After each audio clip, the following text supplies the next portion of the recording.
Okay, here we go. Hello, everyone, and welcome to Super Podcast Action Committee, Episode 111. That's the cool episode number if I've ever seen one. We're number one like 3 times in this episode number. Awesome. Of course, when we get to episode 222, we're going to be number 2 3 times, which is not as impressive. No. So, well, 2 is a bigger number than 1. So. Yeah. I mean, that's one way to look at it. So we've got a lot of topics to talk about this week, but first we'll just chat and see how we are. How are you, EZK Knight? I'm exhausted. This weekend, yesterday we went to a baseball game as a family.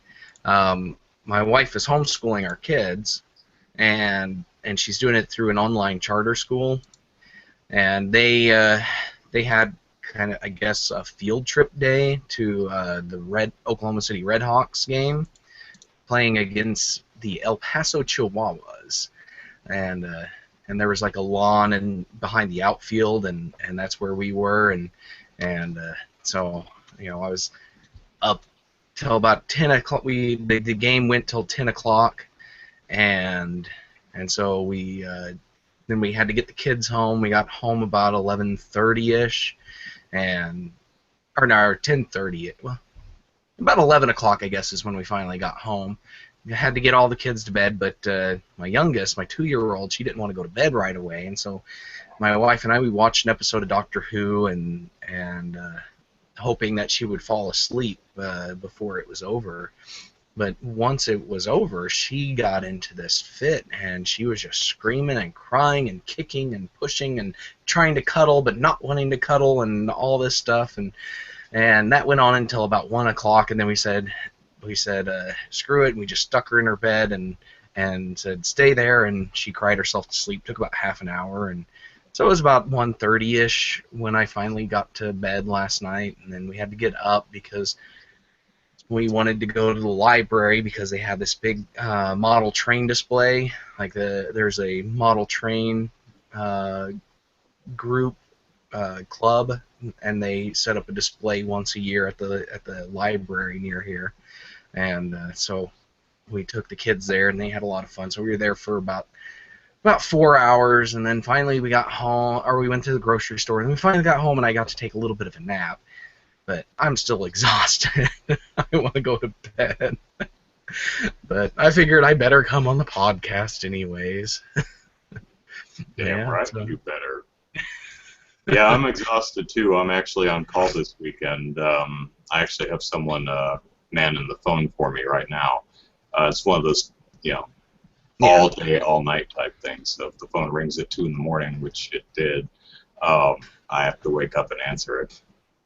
Yeah, but I guess that's always fun for the person on the other end of the call, because they get this nice groggy, deep voice like, "What are you doing?" Yeah, well, I mean, sometimes you wake up dead out of sleep with the phone to your face, and you're like, "Where am I? What's this? What do I say?" I actually woke up when it rang at 2 in the morning. It's actually been fairly slow this weekend. I got a call at like 2 a.m. and I was asleep, and I grabbed the phone, and I just wasn't understanding what this thing was. My brain just wasn't putting it together that this is a phone that you turn on to answer, and there's another. And I just turned it off. And I ended the call, and I set it down, and I laid back down. I was like, "Oh, whoops. I'm sure they'll call back," and they did, but that was just a oops. Yeah. So if you're one of my company's employees out there, and you were the person who called and I hung up on you, sorry. Yeah. I get that a lot, but mostly it's with my alarm clock, because people don't call me in the middle of the night. It's just like, something's beeping. What's beeping? I don't know what's beeping. Then eventually I'll figure it out and go over and turn it off. But yeah. So play anything interesting this week? Interesting. No, I played a little bit more Legend of Zelda: Link's Awakening. Mm-hmm. I'm I'm at level 7 on that now, or at level 7, the big tower, and I've destroyed 2 of the columns. I don't. Have you played Link's Awakening? No, I've not. No. Okay.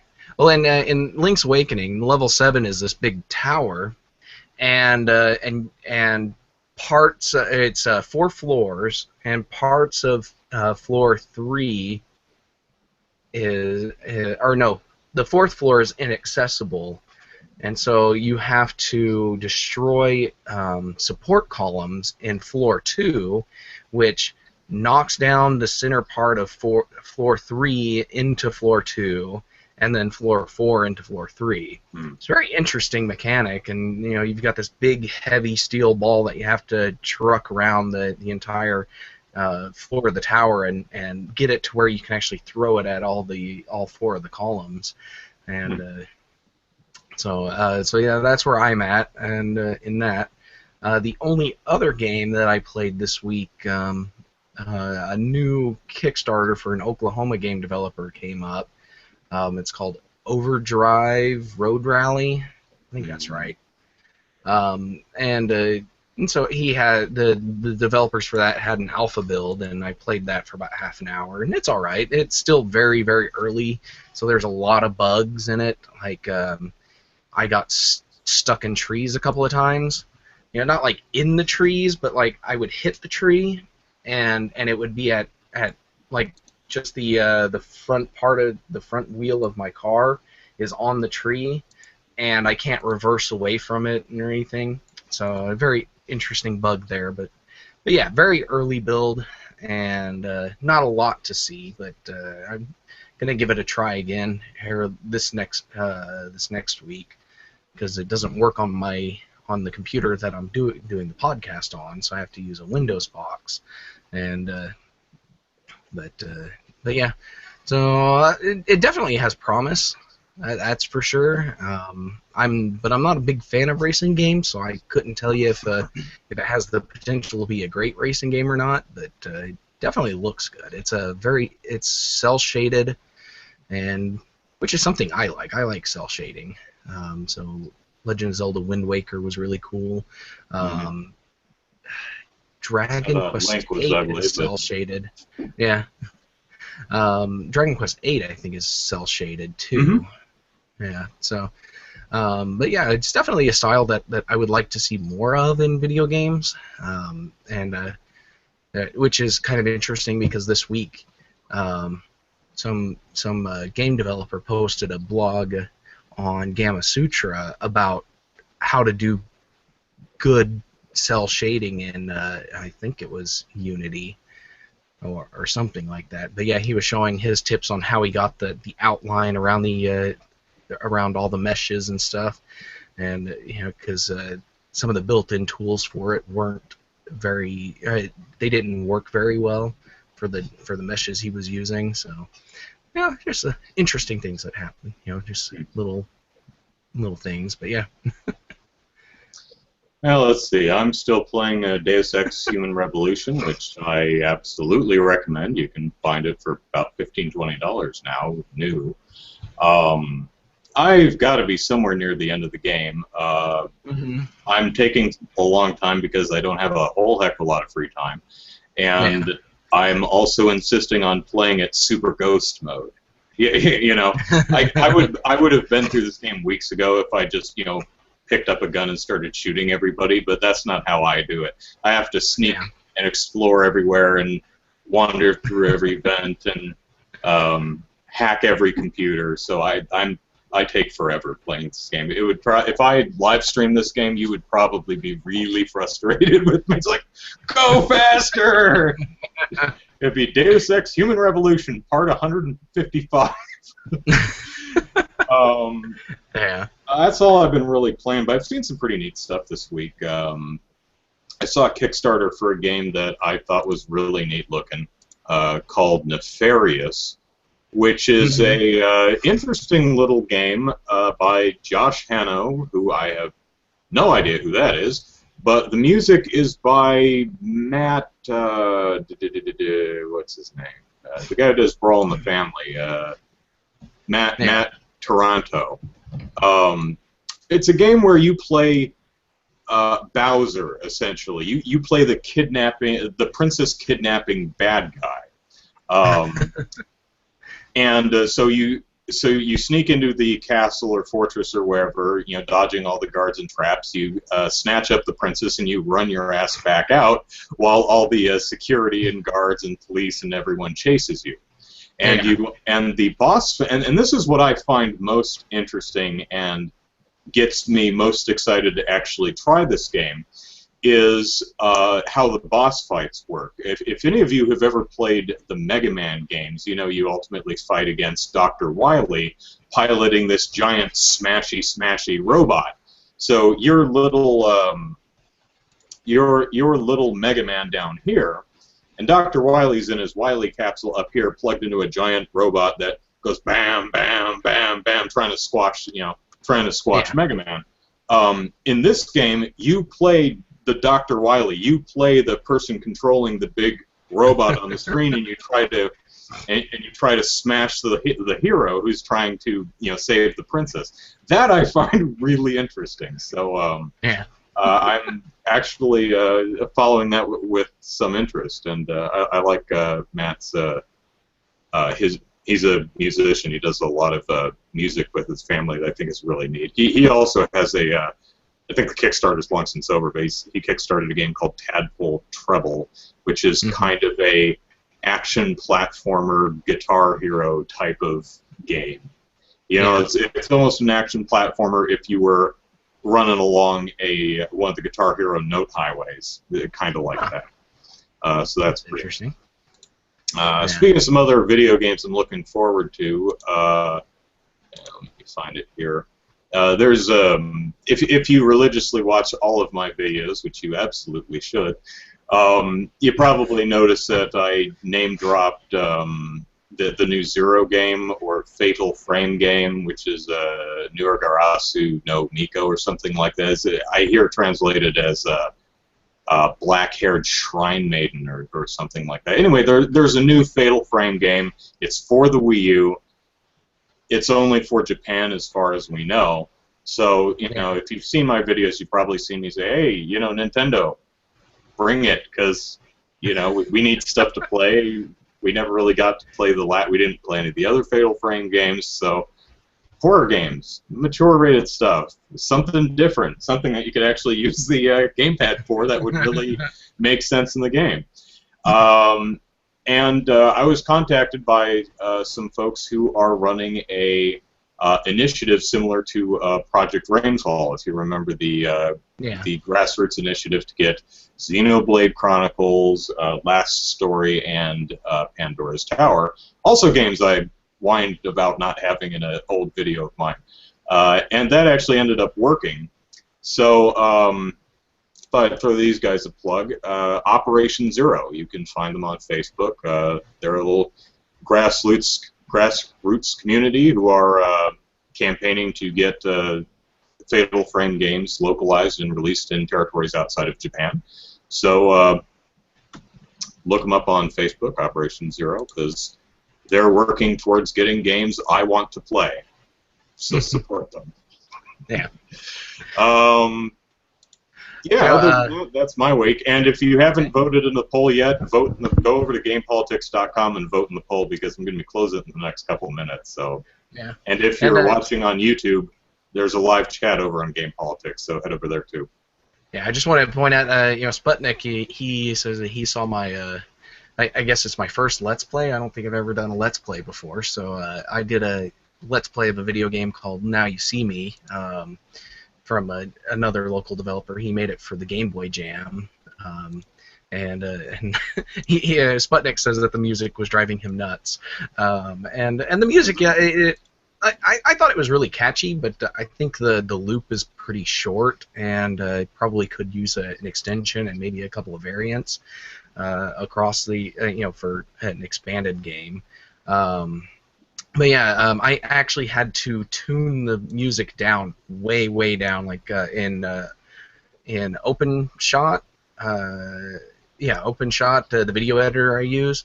I had to turn that volume down from 100% down to 10% in order to not drown out my voice as I was playing the game. So yeah, that was definitely definitely something of note there. And another game that I am looking forward to. It's not a video game, but it's a board game called 8-Bit Swordsman. It looks really interesting. It's all based around Zelda, Legend of Zelda for the NES. Kind of that kind of look and feel, and you get these little 3x3 space cards. Like you get a bunch of those, 9 or 12 of them, depending on how you want to set up the board. And then it's 4 players, and you got to basically kill the other players, and you use cards with certain weapons and interrupts and stuff, and it's very interesting look and feel. He's and this guy's done little board games like this before. I think this is probably the best one that he's kickstarted. The other ones weren't as good. But yeah, this one's something that I think I could have a lot of fun with if I actually got a hold of it. He has some PDFs that you can download and print, so that you can kind of get an idea of how the game plays. So I'm gonna try that this week too. Try out those downloads and see how it feels. Because just watching his video, it looks like it could work out pretty well. But yeah, that's just something else that I wanted to name drop there. It's called 8-Bit Swordsman. So if you want to look that up on Kickstarter. Well, since we're name dropping, one I'd like to bring up is Trent Steen's, probably better known as The Secret Tunnel. He made a little game called Shapes of Grey. Full disclosure. Shapes? Yeah, instead of shades, shapes. Okay. Like circles, triangles, trapezoids. Shapes of Grey, and full disclosure, I do a voiceover for the game, so, I'm not getting any money. I did get the game for free, though, and I played it, and honestly, I wasn't expecting much, but it's actually really well done. It's a small, simple game. It's a little arcadey game. But there's actually a lot of thought that went into it, and I'm like, oh, hey, this is actually pretty cool. I've been planning to make a quick video about it to promote it a bit, but I suck at it. Really bad. I am awful at this game. It's a dual joystick type of game. It's a WASD and the WASD keys for moving. Kind of like a Robotron, if any of you are old enough to remember that old arcade game. You move with the WASD keys, and you use the mouse to face in a particular direction. And I can do that fine on dual analog, but man, keyboard and mouse, I'm 50 shades of suck at that. So anyway, look up 50 Shades of Grey, Shapes of Grey, Secret Tunnel. I think it's like $2 or something like that. And Trent was also just approved as a Wii U developer, so Shapes of Grey should be hitting the Wii U in 2015 sometime. So yeah. And that's Grey with an A, not an E, I guess. Yeah. Just to point that out, because I searched with an E and came up with nothing. Yeah, and I think my voiceover is over a cutscene that happens when you beat the game. I don't know because I haven't beaten the game, but it's from what I understand, it was a kind of a. It's the voiceover he asked me to do in the style of the narrator from Stanley Parable, which I hadn't played, so I watched the trailer and then tried to mimic that tone and cadence. So. Buy his game, give it a play, and beat it, because I'm sure everyone's better than me. And let me know how successful I was. The first comment on the Steam Greenlight page is literally the worst thing ever. Literally. Really? Yeah, I don't know. I've stubbed my toe before, and that's decidedly worse. Yeah.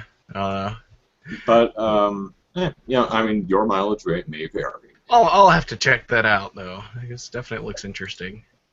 Yeah, Well, it's certainly not colorful. I'll give it. You know, if you want to be nitpicky, although that's probably the worst thing you can do. Well, there's no color. Shapes are gray, dude. There are shapes. There are gray. What? What more do you want?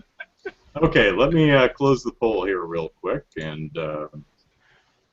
we will get talking. Actually, I'll leave it open for just a bit while we talk about the poll. This is just something that kind of popped into my head during the week. I was thinking about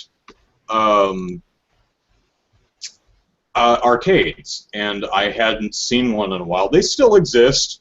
Trust me, that they are still out there. Dave and Buster's. There are multi-venue entertainment businesses like Chuck E. Cheese's that are, you know, pizza and playroom and arcade and things, but they don't have as many. They're hard to find. You don't find as many true arcades anymore. Usually, it's part of a different establishment like Dave and Buster's or Chuck E. Cheese's.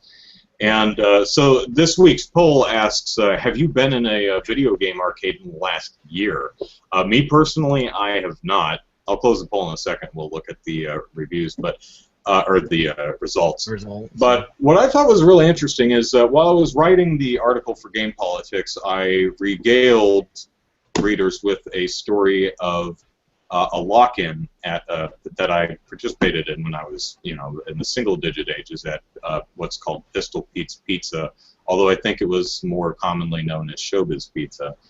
And this was a like Chuck E. Cheese's. It was a pizza joint with an arcade and, you know, the McDonald's Playland plastic slide crawly space ball pit type thing, but it also had a stage with really crappy animatronic characters that would move and sing at you, and they were charming but also creepy in a way, which is just that mix that kids seem to be really fascinated by.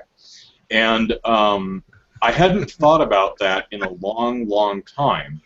And that evening, I came across a fairly new indie game called Five Nights at Freddy's, which is about a security guard or night watchman at Freddy's Funland or something like that, which is a Pistol Pete's Pizza, Showbiz Pizza, Chuck E. Cheese's style kids pizza place with animatronic characters. And it's a horror game. What happens is you have to keep your eye on the camera and make sure the animatronic characters stay on stage where they belong and don't, you know, come into your security office and eat you.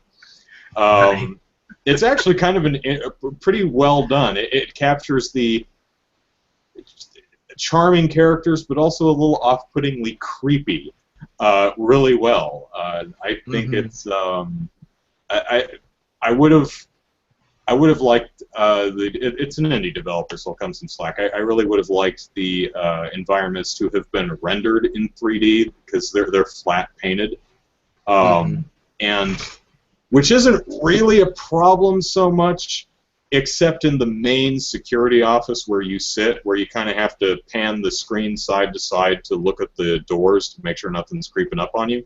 And the screen trying to get a flat image to do a 3D effect really kind of warps in a fishbowl type of way as you pan side to side. It does the same thing on the security cameras that sweep back and forth, but that kind of warped movement adds to the atmosphere. It's like, is Freddy Fazbear there kind of moving, or is that just the warping of this low-grade security camera? So I actually got, okay, I'm closing the poll now. I actually got a real kick out of that game. I thought it was really interesting that I hadn't thought of these animatronic critters in years, and suddenly there's a new indie horror game about animatronic critters. Yeah. So poll results. Have you been in a video arcade in the last year? We had 192 people vote. 37% said yes, 34% said no, and 29% said those still exist. So, was it 63% have not? Yeah.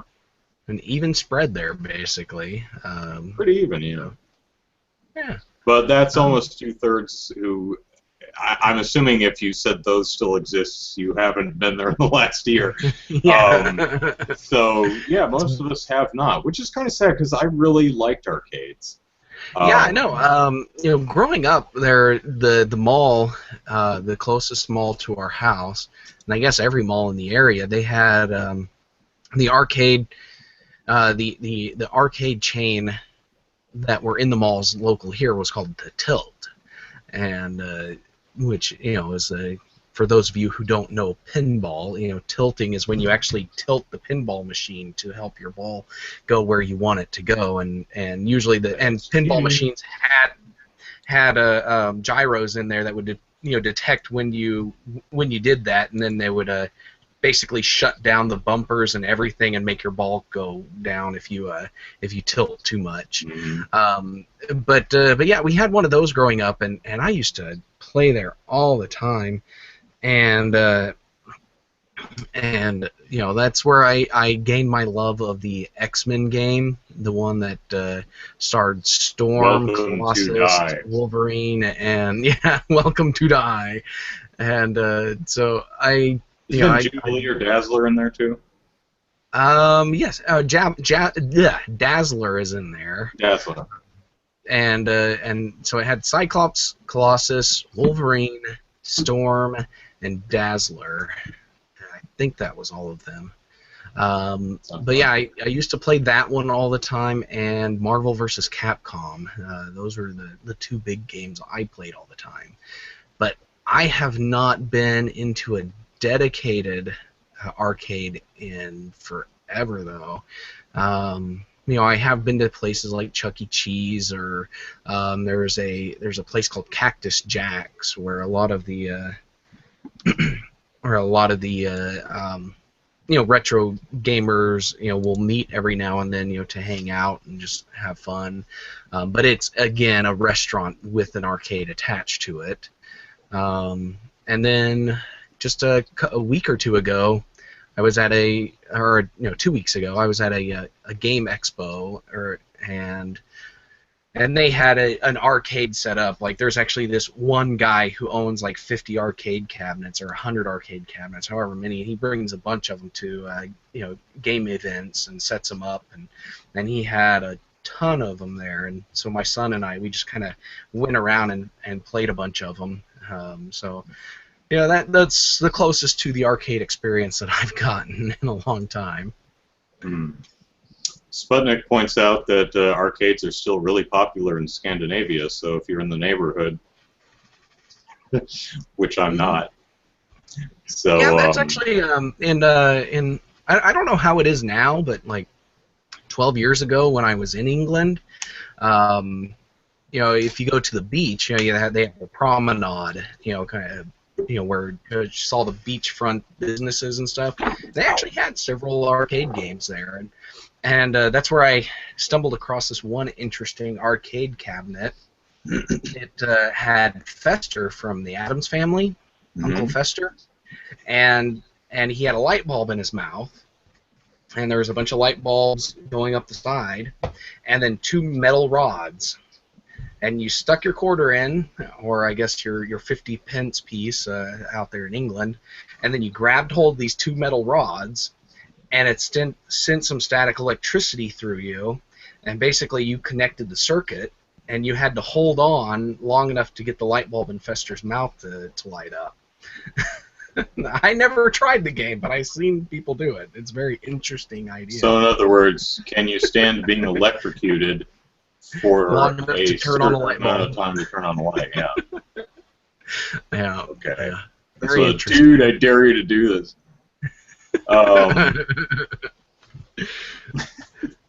Yeah. Yeah.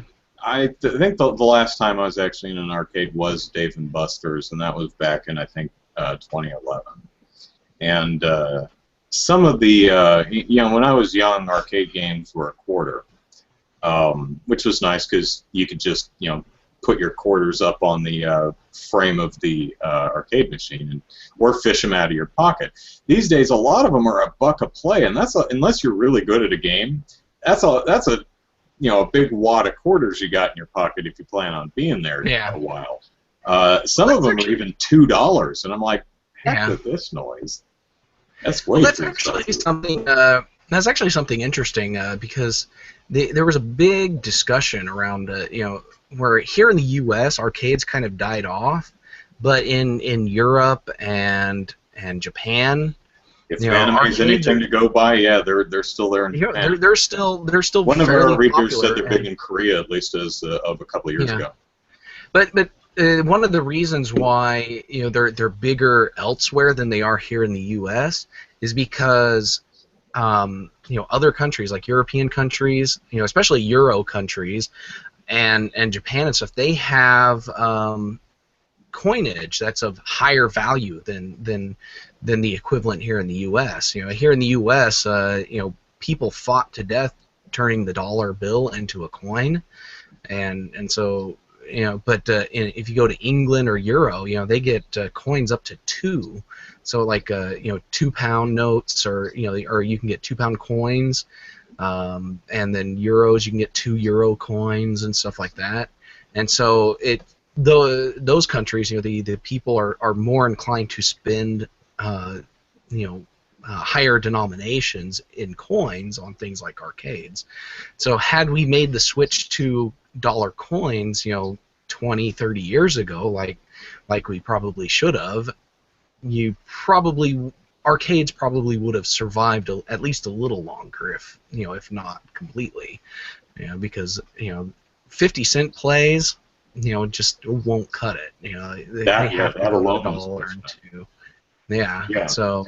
that's an interesting perspective. Yeah, Suffoid Bug, who is actually now has a Game Politics user account. I actually recognized your name when I approved it. Points out that the social aspect of the arcade scene was the best part, but with essentially the internet now, that's not quite the appeal anymore. You don't need the arcade for that. You can just hop online and play with people now. So that's probably an aspect of it too. Although I've always been a bit of a. I'm not antisocial. I'm not truly introverted, but I'm kind of a one friend. I'm not a big group kind of person. I'm more of a one. Yeah. If I do something with my friends, I'm one friend at a time.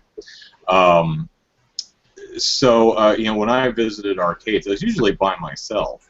And to this day, I'm a single-player gamer. I don't play multiplayer games because I just like the single-player experience. Video games are me time. So that's how I used arcades, and even not having any money, which I often didn't, especially when I was younger, I was happy just to watch other people play video games. Even watching the games on attract mode would be enough to keep me busy while Mom went shopping. So all right, let us move on to a new topic. Earlier this week, there was a rumor that Xbox One would offer 24-hour game demos, or let me rephrase it, game trials, that a game would be unlocked for you to play for 24 hours. And an Xbox rep, people were asking, there was a game, Max, The Curse of the Brotherhood, and it had a label on it saying free play day with gold, and an Xbox rep, of course, was bombarded with, hey, what's this stuff? Said we'll make an official announcement shortly. And that official announcement was a promotional tile for Max: The Curse of Brotherhood was posted briefly on the US Dash in error yesterday. We apologize for any inconvenience. We're constantly exploring different ways to offer more benefits to our Xbox Live Gold members, and we'll keep them updated when special offers become available. Now, from my perspective, the accident or mistake was making that visible, not the fact that, oh, oopsie, I accidentally made a free play day with gold tile, and I just spit on my monitor. That's disgusting.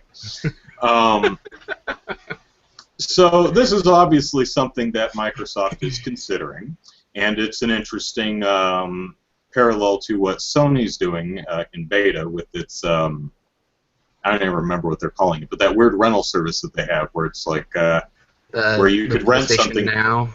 Yeah, where you could rent something for 90 days for even though you could buy the whole game for a lot cheaper.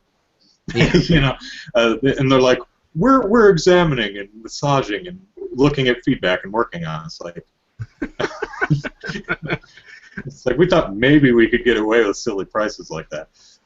So making select games available, for a day is an interesting concept because unlike a demo, that's just a time limit on a game. The developer doesn't have to spend time making a demo and making a good demo.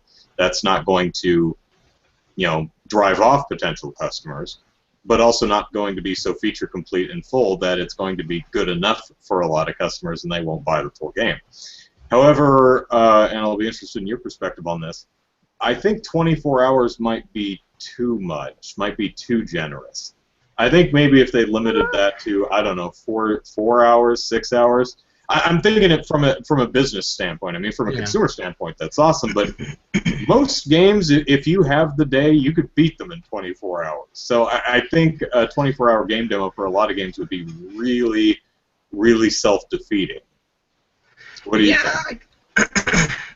Yeah, I could probably see that. Where if the game is, can be beaten in under 24 hours, I could see that being a bad deal for the business. But really, how often do gamers actually sit down and just binge play like that? I guess if they were planning on getting a game, renting a game for free for 24 hours, they probably set aside the time. But for the vast majority of us, 24 hours is probably enough time to get 4 hours of gameplay in. Yeah. Because those of us who have lives and have to go to work and have to go, take care of kids and go run errands and stuff. And it's like it's finally 9 o'clock and you can sit down and play, but you got to go to bed at 11 and So yeah, I think 24 hours is probably the optimal amount of time. It's like Amazon Prime rentals. You're just renting a 2-hour movie, but they give you 24 hours to actually watch it.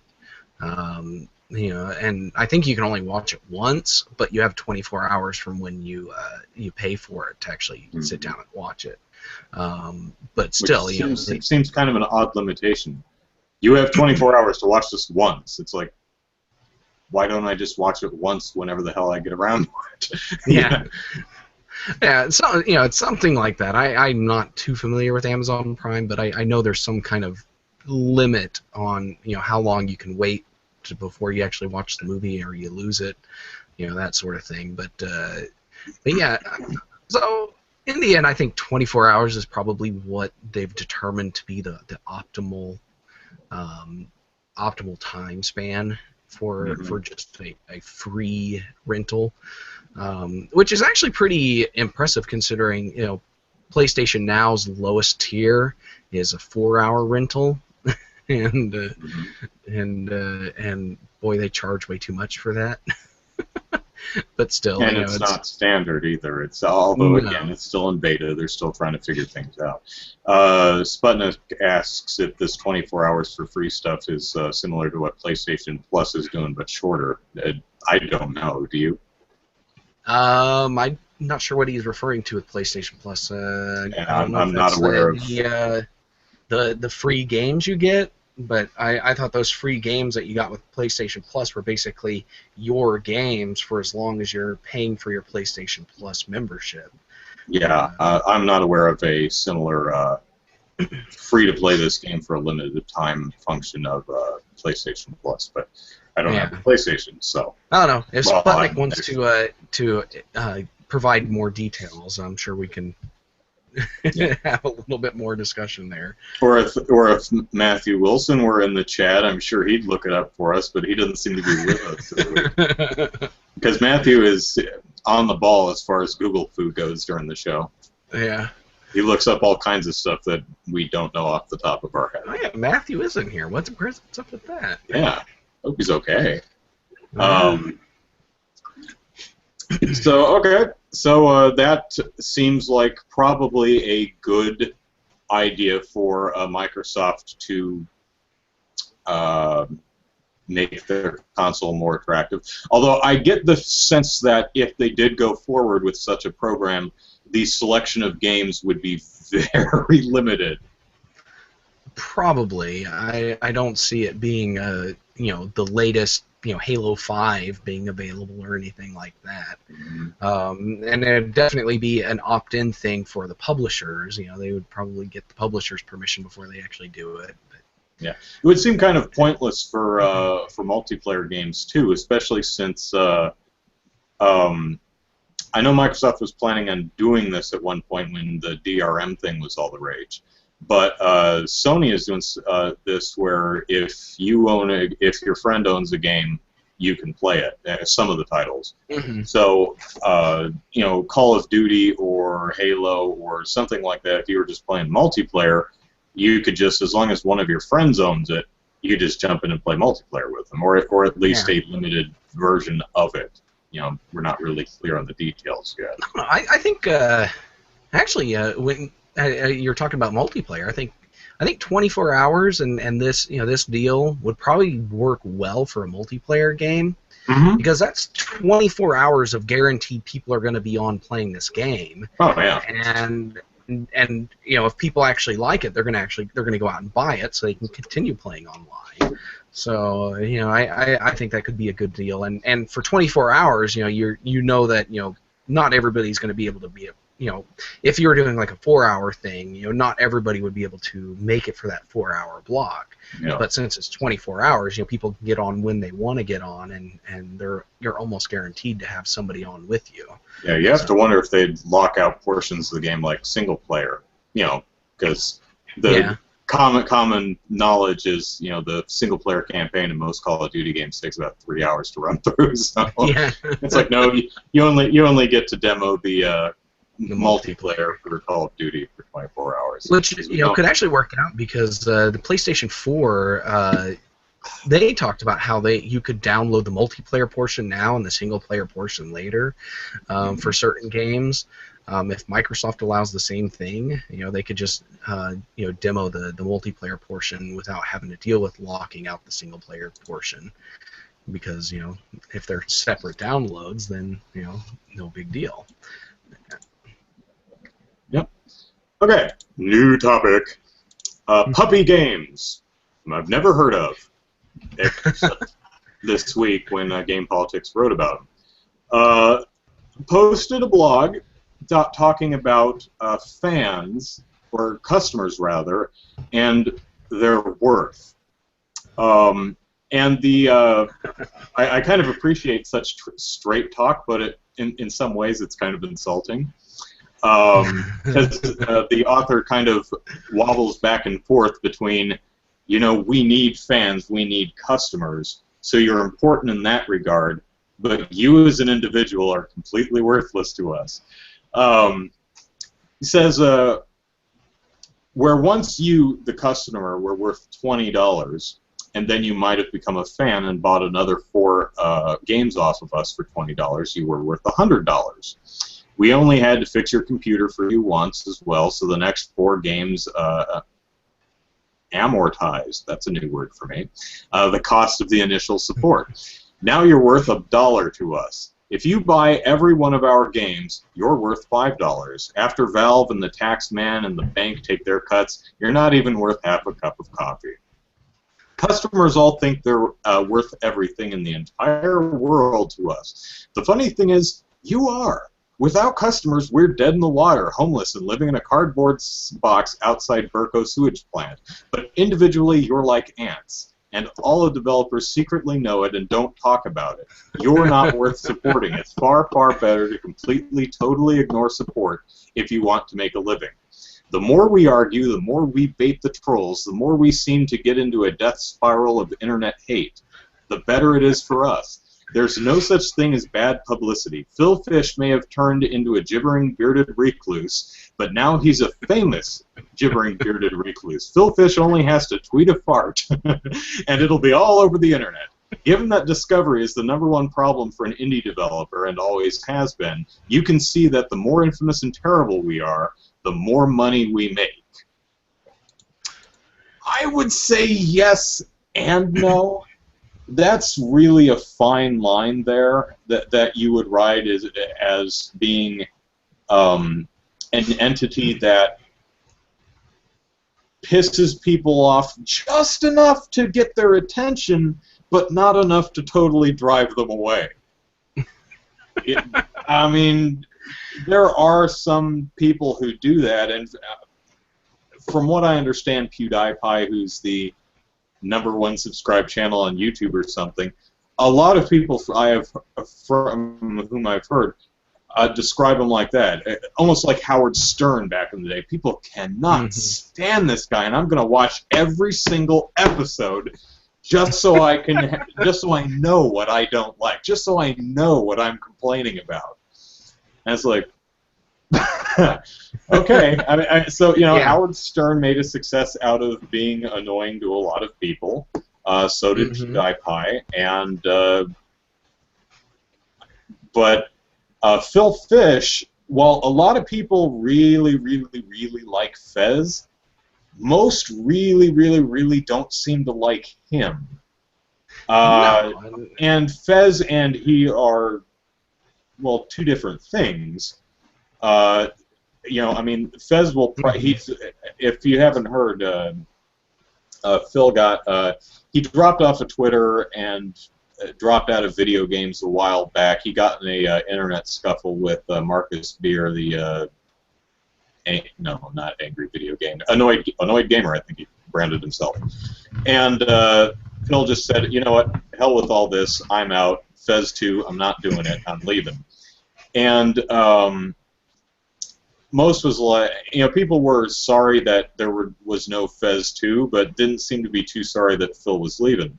Well, for some reason, hacker jerks hacked Phil's accounts and put his personal information, apparently a lot of personal information, like home address, telephone numbers, bank stuff, all kinds of stuff, published it. And so Phil has closed his Twitter account and says he's selling his company Polytronic, something like that. Something like that, yeah. And the Fez basically selling that and Fez and everything. So yeah. He says, I'm out of the game business, period. I don't want to deal with this crap anymore. And so, it's interesting. You get the sense that the internet troll community are like, yay, we get our toy, but we don't have to deal with Phil anymore. We win. We've done a good thing. Boy, I hope that's not actually anyone's takeaway, because I don't want to see people constantly do this crap, because it's not nice. Yeah, no, Phil was not particularly kind on Twitter, but you know what? You can mute people on Twitter who are not kind, or you cannot follow them in the first place. If you think Phil's a jerk on Twitter, don't follow him. If he's particularly mean to you, you can mute him.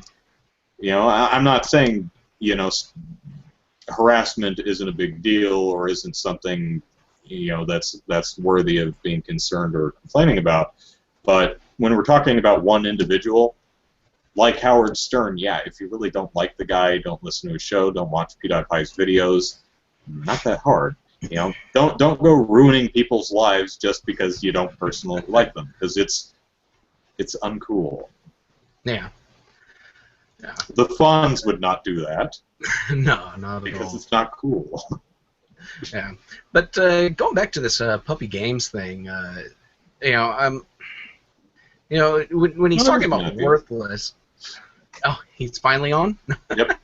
But going back to Puppy Games, the gist of calling customers worthless is that they require more of your time than you really want to be spending. It's a question of I could be spending this hour working on my next game, or fixing somebody's computer because they decided to download a virus and called us because the game's not working now. Mm-hmm. It's like the problem isn't our game. The problem's your computer. You downloaded a stupid virus that broke our game install, or whatever, or your driver that is required to play the game. And I work, we both work in somewhat, I deal with some customer service issues. You do a lot, and so we both understand that people are stupid. Not everybody, but there are a lot of stupid people out there, and they're just computer savvy enough. Yeah, they're computer savvy enough to make your life miserable, and because and I work in a business where you think the people who use our software are actually intelligent, but it boggles my mind the type of support calls that the support team gets. It's like we have this one guy who works on support, and he gets really loud when he talks to certain customers. It's like, no, click this button. The big button that says click here, click that button. Right. No, click that button. And he sits there, he does that. He does literally things like that all the time, and it's just like, and these people are supposed to be intelligent. These are the people. I work in a business where they make software for tax preparers and accountants and stuff like that. And you expect these people to be somewhat intelligent because they're handling your money for you. They're the person they're the person that's standing between you and 10 years in jail because you didn't file your taxes. So you expect them to be intelligent, but no, they're not at all. So yeah, I can understand why from a business perspective, from a money and time perspective, he would write the Puppy Games guy would write something like this, where despite the fact that you bought 5 of our games for $20 each, because you called or emailed us 20 times, we basically made no money off of you, because we spent that time not making games. So that's kind of the nice thing about if you make indie games or silly YouTube videos like I do, or you write music, or poetry or painting or whatever. If you do something creative, but you do it because you enjoy it, not for money, it's a lot less stressful. I don't have the time. I would love to do my creative stuff for a living, but that's not in the cards right now. So I don't worry about the fact that I make between $12 and $15 a month from ad revenue, which is more than zero. So I'm pretty happy with it,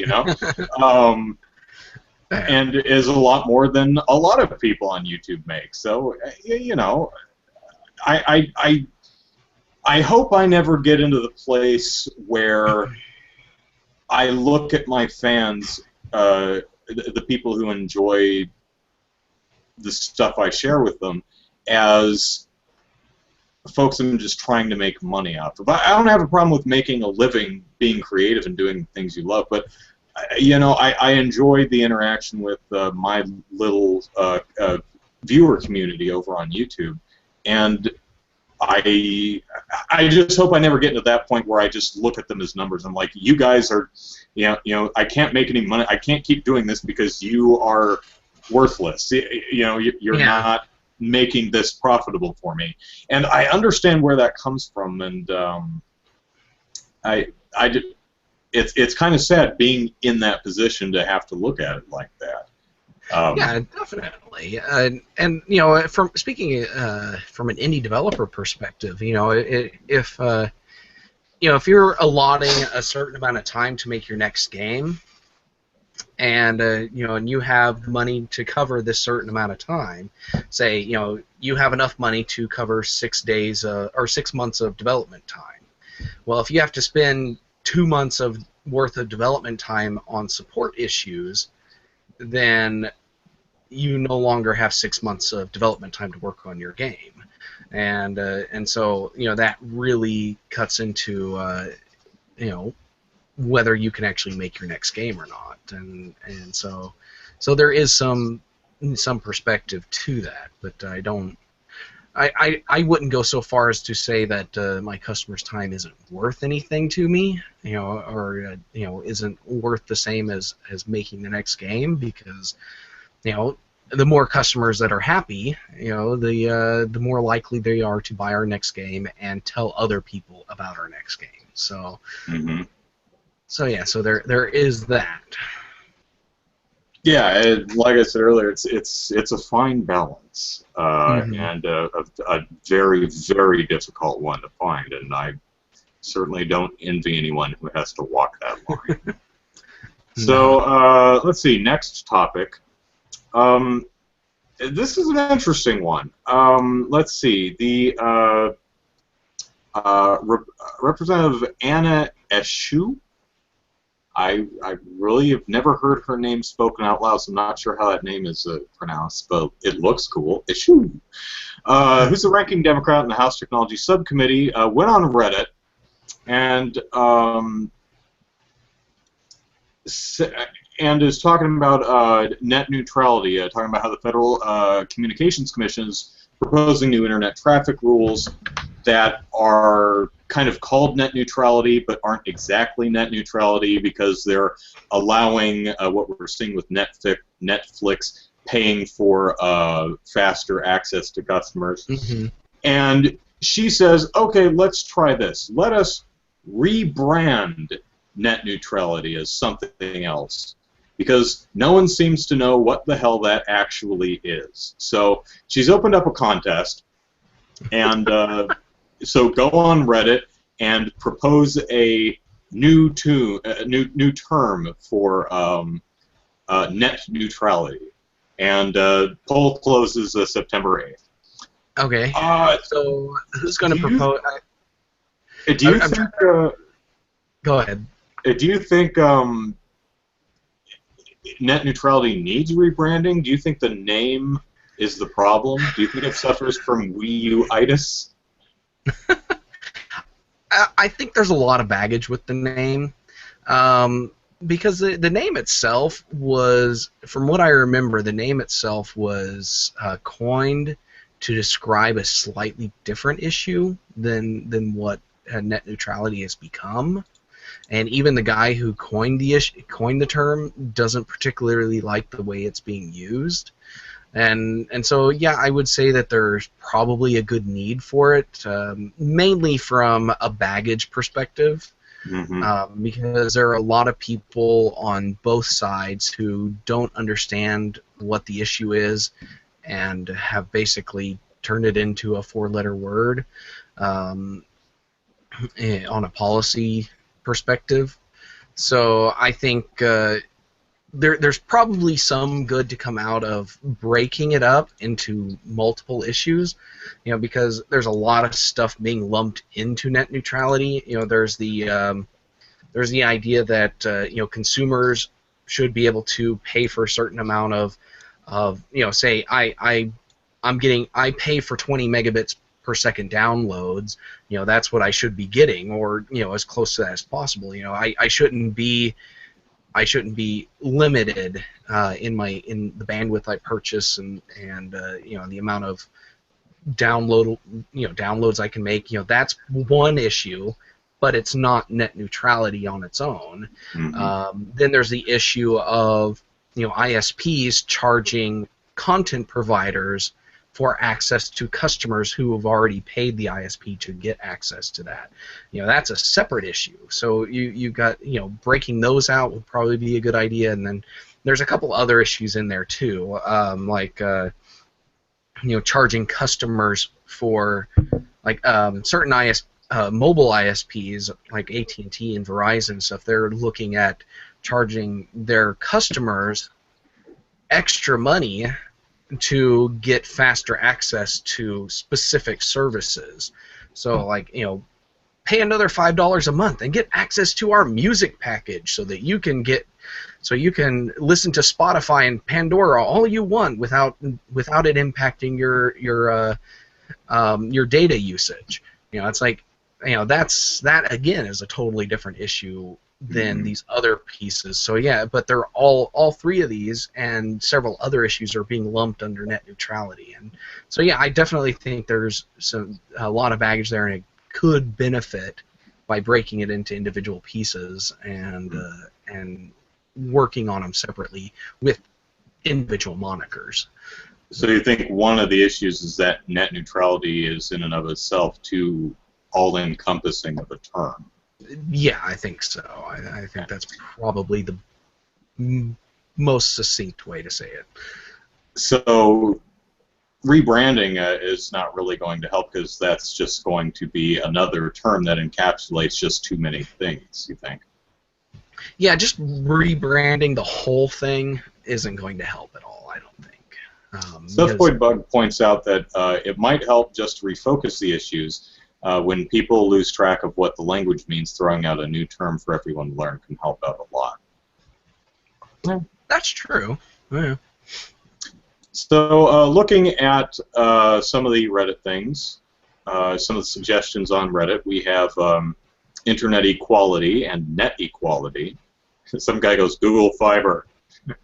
We have someone who suggested the Open Internet Act, with OPEN being an acronym for Opting for Parity, Equality, and Neutrality for All Americans. Yeah. It doesn't really work, but points for trying. Someone suggested everyone's internet. Toll-free internet. Network segregation. FAFA. Fair access for all. See, I really hate acronyms in the government loves them though. Yeah. So I forget which comedian it was, but there's the I'm trying to remember now. Stop cable.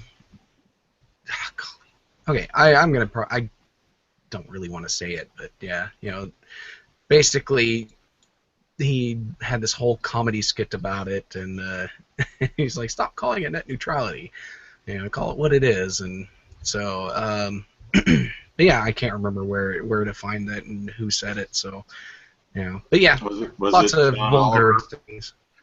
I don't remember. Was it in his 15-minute net neutrality segment?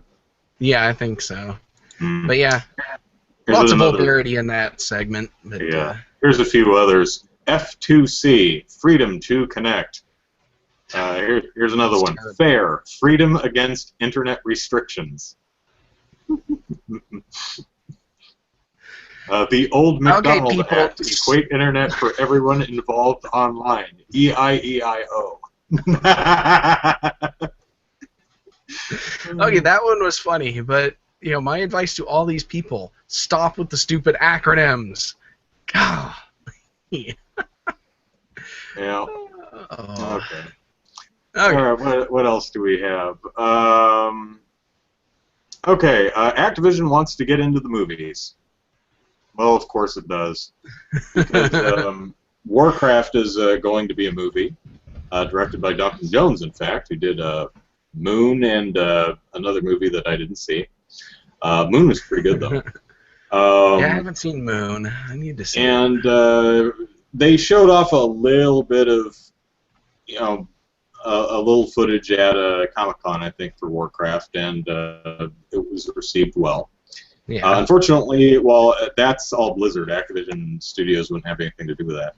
But Activision wants to do the Marvel Studio thing, where instead of licensing out its properties to different filmmakers, it would make movies itself. What properties does it have that would make valuable movies? Well, we already get, essentially the movie version of Call of Duty on an almost regular basis. Yeah, I'm pretty much. They're already making a Warcraft movie. What other properties do they have that would make interesting movies? I don't know. Yeah, that's just it. I have absolutely no idea what games they make. Let's see here. Let's look them up and get an idea of. I know Call of Duty. And that's even the source article doesn't really say anything other than Call of Duty, which is kind of sad. It's like, okay, I mean, you say Marvel, and you're like, you can. Yeah, you can rattle off things. You can rattle off a bunch of characters, but Activision's like. Well, I guess okay. They've got Skylanders. I could see them making a bunch of games based off of Skylanders. I think that would make more of a television show. I played Trap Team SWAT Force. It's actually laying on the ground over there. I played SWAT Force, and you know what? As much as I absolutely cannot stand rip-off games like Infinity and Skylanders is actually cute and charming and fun enough. But there's a lot of care. It's not cynical in the game itself. How it's packaged is kind of cynical, but the game itself is not cynical. There's obviously a lot of love and care that went into developing a fun, charming game. And the world and the characters are such that it's like, I would watch this 30-minute cartoon show. I don't know if it really needs to be a movie, but I think it would work as a 30-minute television show. Yeah. Well, I'm looking through Wikipedia's list, and I'm seeing a lot of games that wouldn't make for good movies. A lot of them that are anything but, like Cabela's. There's no way they could make a movie out of Cabela's stuff. Wait, is that a hunting game? Yeah, hunting. Let's see, we've got tons of Call of Duty. I saw a Crash Bandicoot. They might be able to pull off a Crash game or movie. But they also have a lot of licensed properties, which, again, would not make good movies because there already are movies most of the time. I know, because when I think of Activision published games, I'm thinking, well, they've published some of the Transformers games, but they don't own the film rights to Transformers. They published Spider-Man, but Sony's not going to let them do Spider-Man movies. No, they could do a Guitar Hero movie. There we go. There you go. Make that a yearly thing, or a multi-yearly thing. Call of Duty. I mean, they've.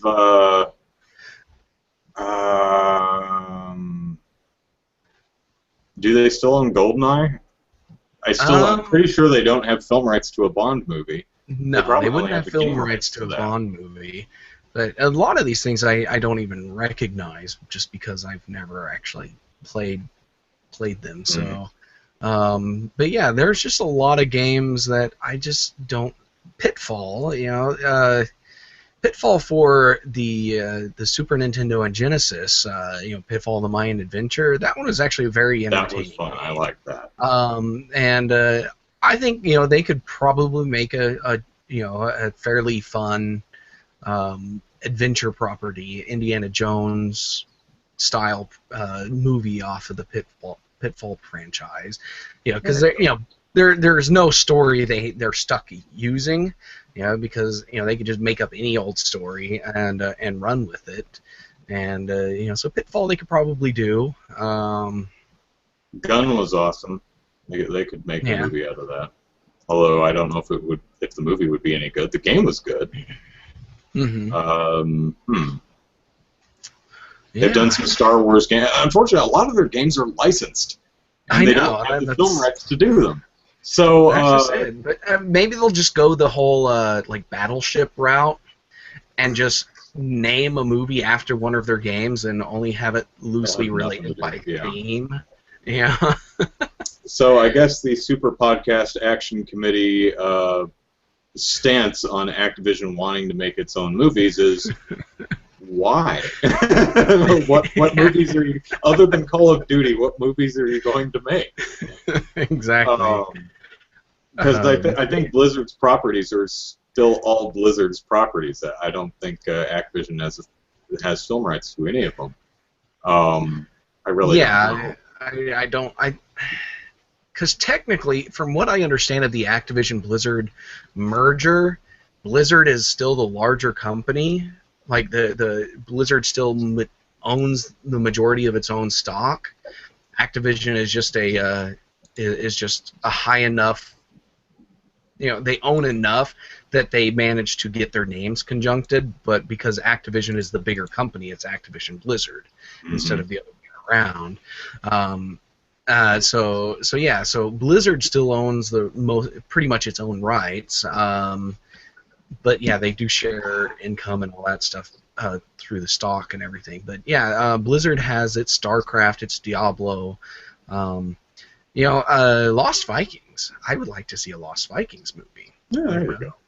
Yeah. You got to dig into some back catalog stuff to find the unique Activision-owned IP, and you have to wonder: is this, well, since they're their own thing, I guess, but it's like, is the Pitfall brand going to sell today? I mean, I know. It's not like they're making Pitfall games. Yeah. I mean, I'm 34, so I remember Pitfall very fondly. And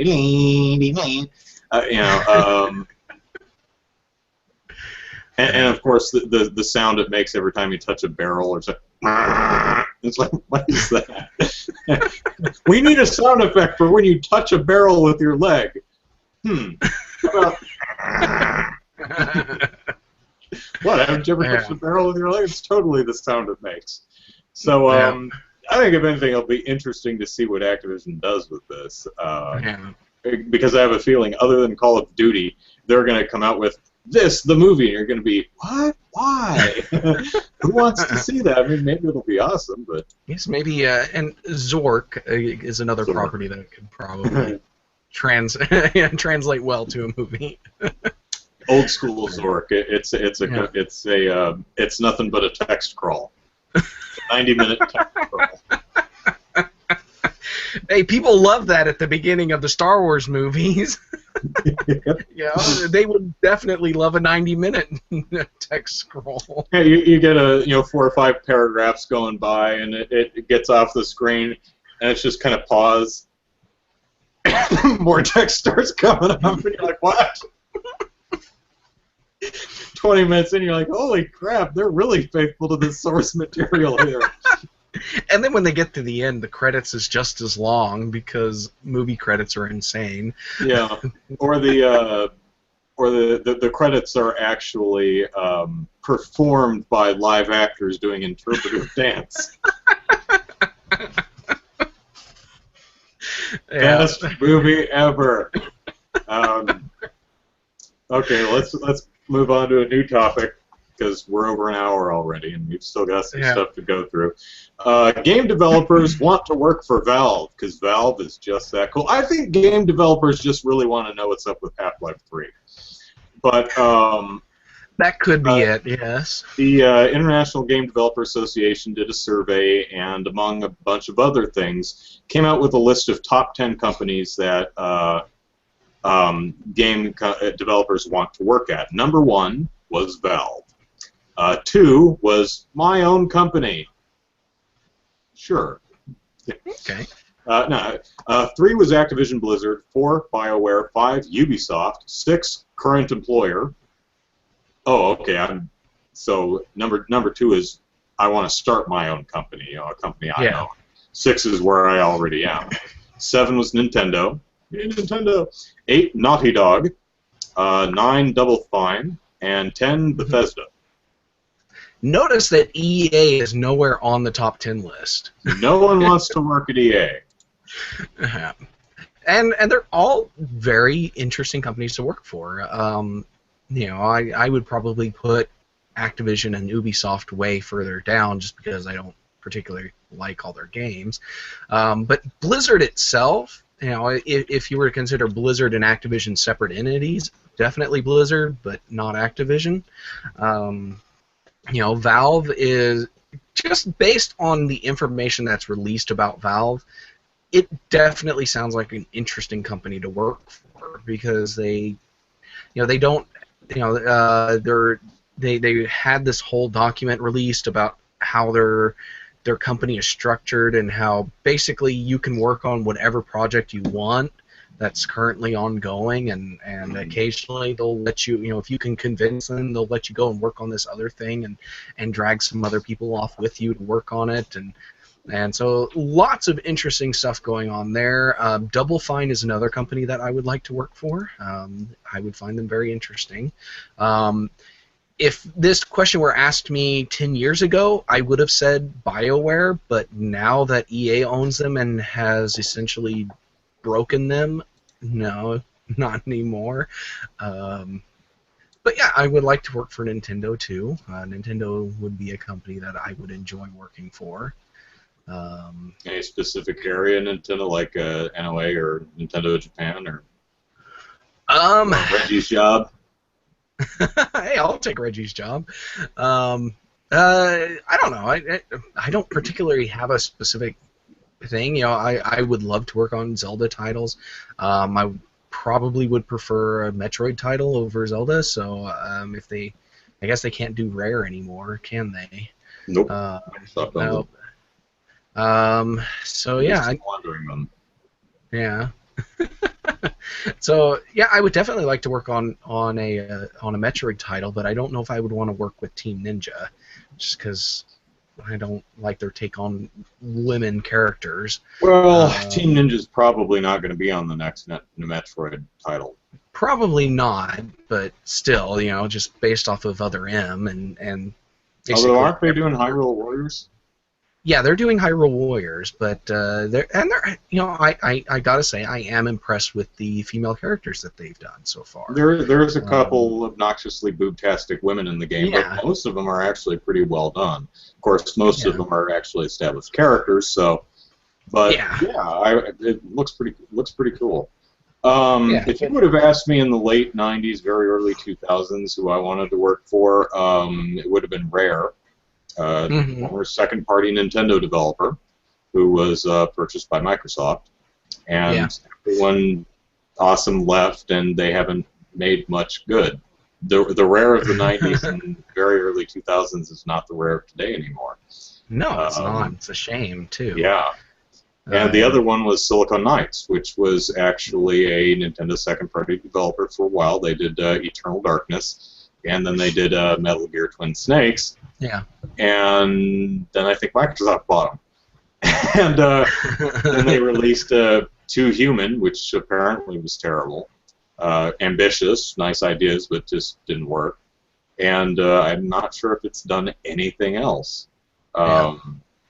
It's a shame because I liked. I actually did very tangentially get to know Dennis Dyak's Mrs.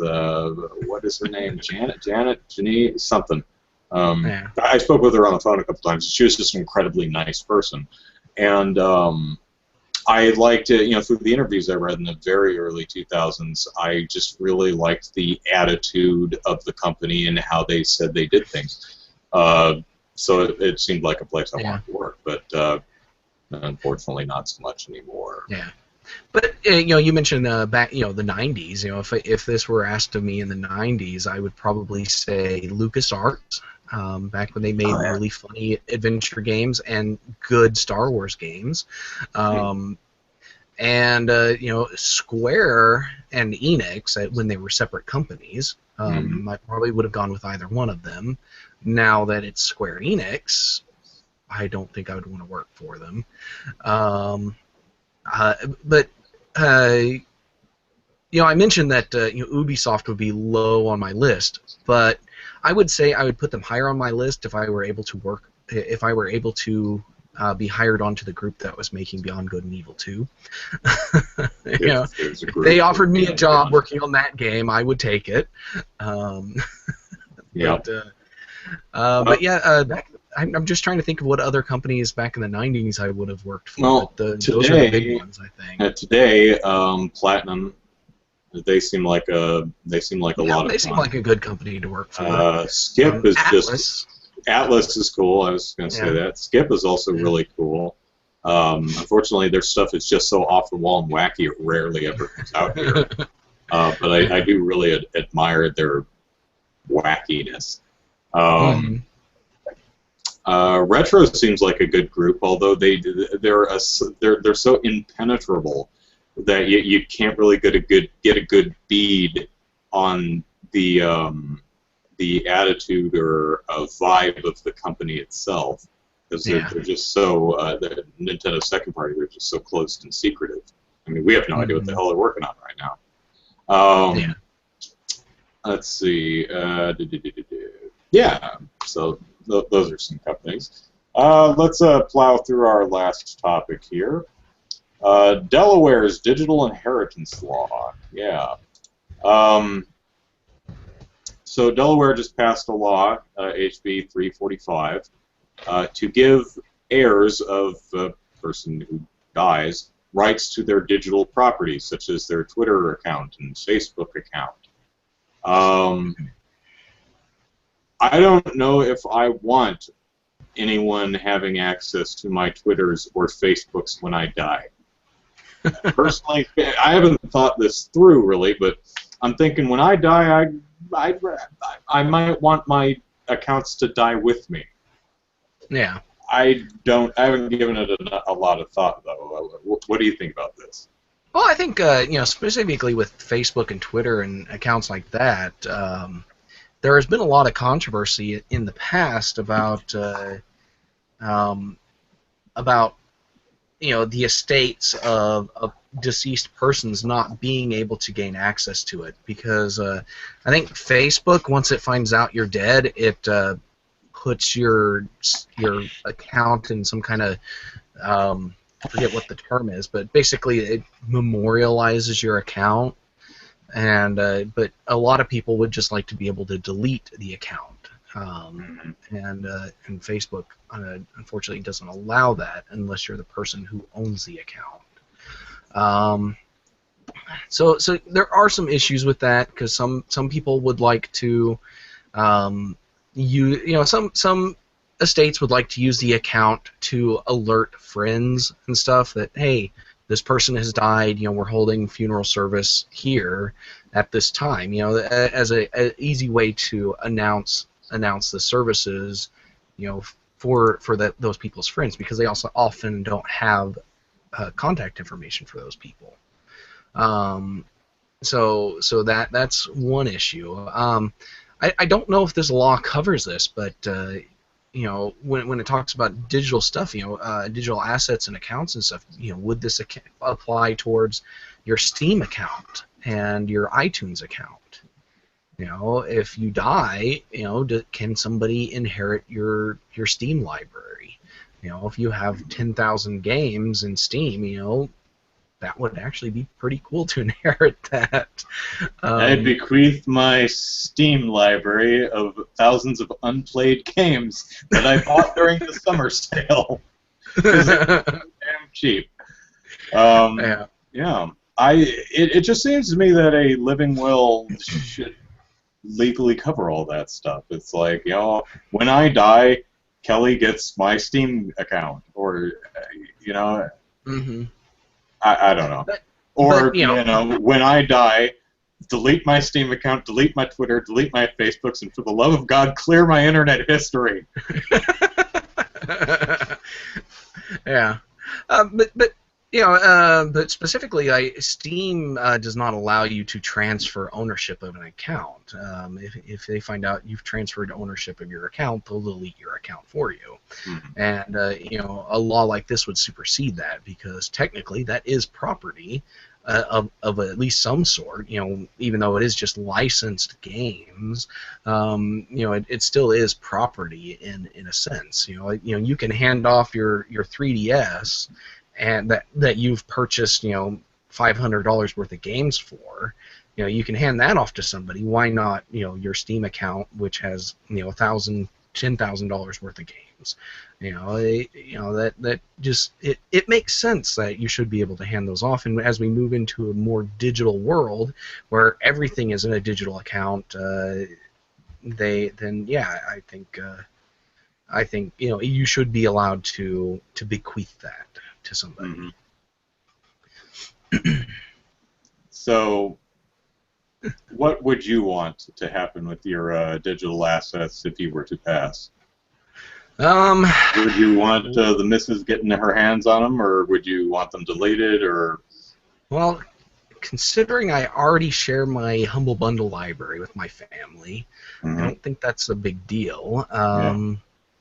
You know, and other than that, you know, I don't have any Steam-specific games. All the games I have on Steam are Humble Bundle games that I've activated on Steam. And I don't have any purchased music through iTunes or Amazon or anything like that.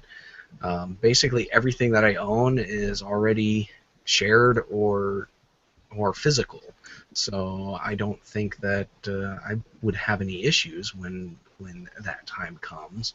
But, you know, hopefully I still have another 40, 50 years ahead of me to amass a larger library on other services that aren't as easy to share with the family. Yeah. So, but yeah, I would definitely like to be able to hand that off to my family. You know, just say, hey, you guys have access to all these games that you've been playing already.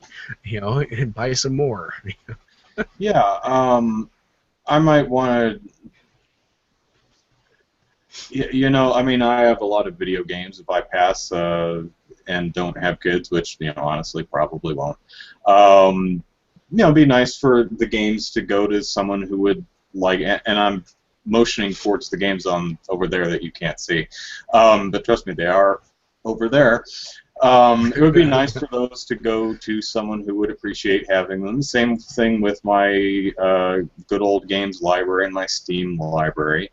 As far as my YouTube channel, Twitter, and Facebook, I would rather just let them exist as I left them, as an archive for anyone to go pop through my tweet history or my videos and watch them. Unless at the point I die, my stuff becomes a brand that's, you know, that I like hire people to do stuff for me, and, you know, I might want.